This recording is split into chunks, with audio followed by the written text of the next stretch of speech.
Would have never thought that I would be burying my daughter before she buries me. Brunson just signed up for CNA classes. She want everybody to stay close. Welcome back to Dark Secrets Released, where we uncover the hidden truths behind real crimes that shake communities to their core. If you're new here, make sure to hit that subscribe button and ring the notification bell. We drop new cases every single day, and trust me, you won't want to miss what's coming next. Today's story will stay with you long after the video ends. September 24th, 2022, a beautiful Saturday morning in Milwaukee. 20-year-old Kania Brunson walked out of her family home, phone in hand, sending her mother one last message, a simple smiley face emoji. She had no idea those would be her final words to the woman who raised her, loved her, and would soon be planning her funeral instead of her future.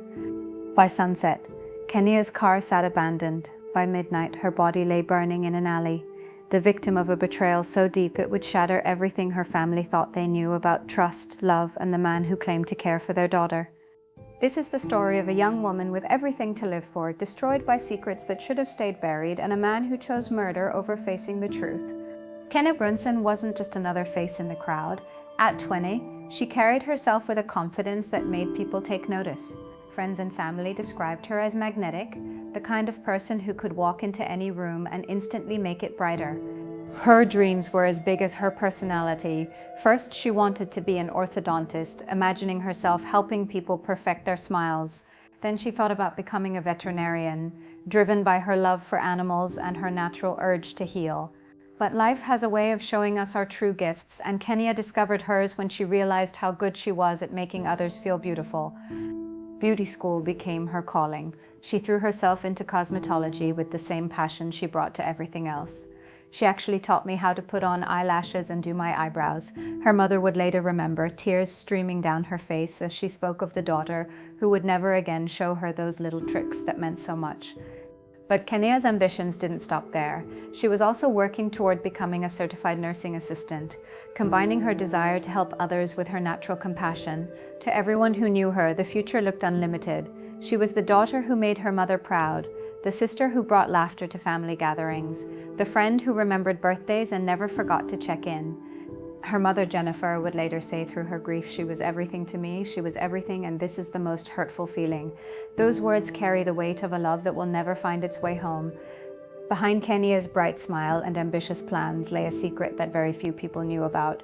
It was a secret that had been building for years, one that would ultimately cost her everything she had worked for, dreamed of, and loved. His name was Sultan Sharif. He was in his early 50s, married, and more than twice her age.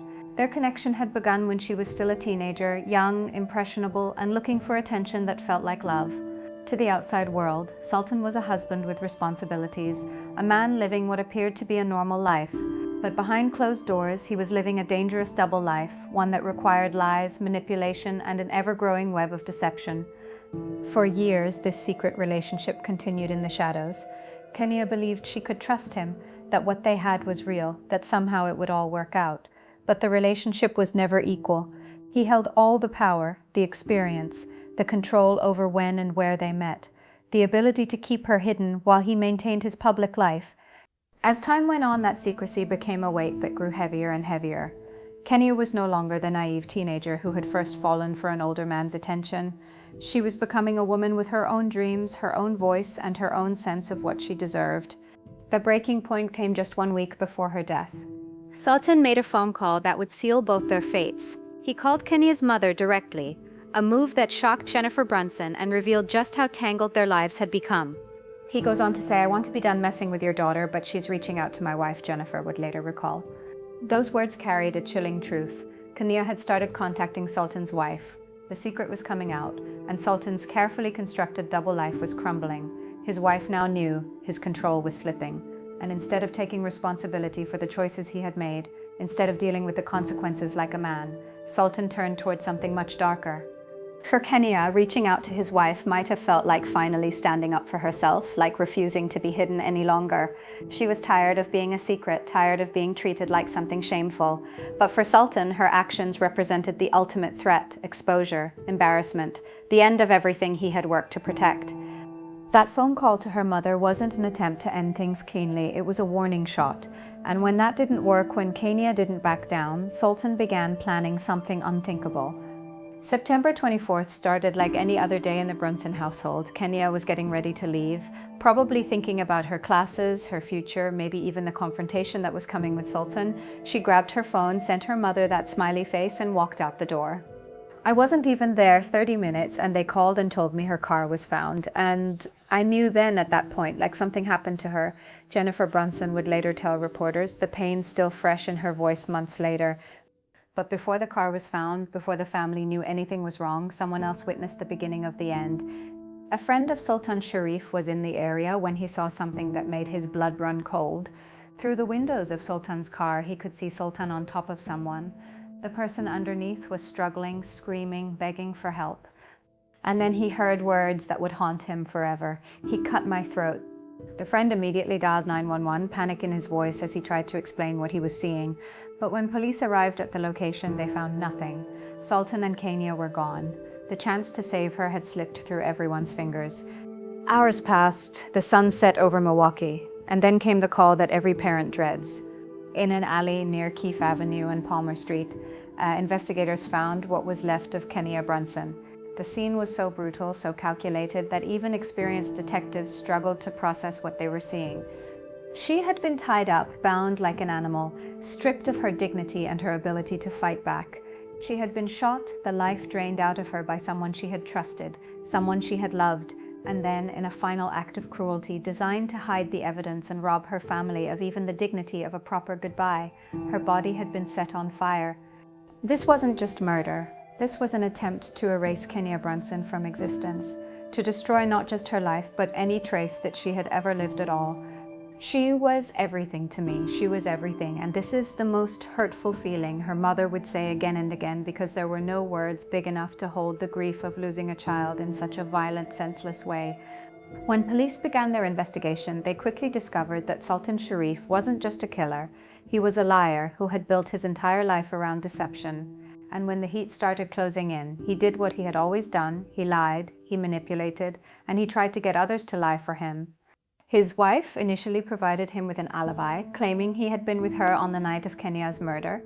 It was the kind of lie that might have worked in the days before surveillance cameras and digital footprints, but this was 2022. Technology doesn't lie, even when people do. Investigators pulled surveillance footage from around the city. They traced phone calls, checked timestamps, and followed digital breadcrumbs that Sultan thought would never be found. It didn't take long before his wife's story fell apart completely. Video evidence placed him nowhere near where he claimed to be. The alibi wasn't just wrong, it was deliberately false, constructed to hide the truth. But the lies went deeper than just one false alibi. According to investigators, Sultan hadn't acted alone in covering up his crime. His brother-in-law, Johnny Allen Hopgood, was also pulled into the case.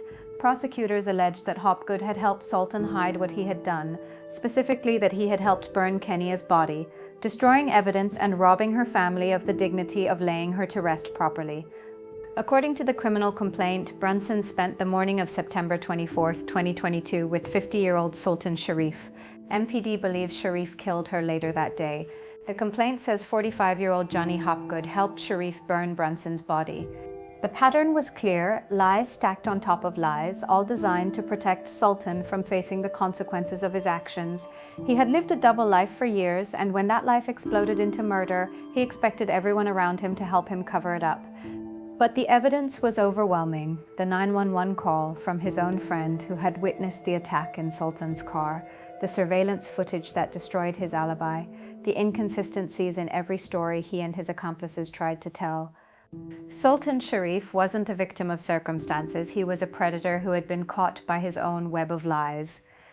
By October 2022, prosecutors had seen enough. Sultan Sharif was formally charged with first-degree intentional homicide and mutilating a corpse, the most serious charges possible for the brutal crime he had committed. Johnny Allen Hopgood faced charges of mutilating a corpse and aiding a felon. For Kania's family, the charges brought a mixture of relief and renewed pain. Every court date, every hearing, every mention of their daughter's name in legal documents was a reminder that she was gone, that they were living in a world where she should have been, but wasn't.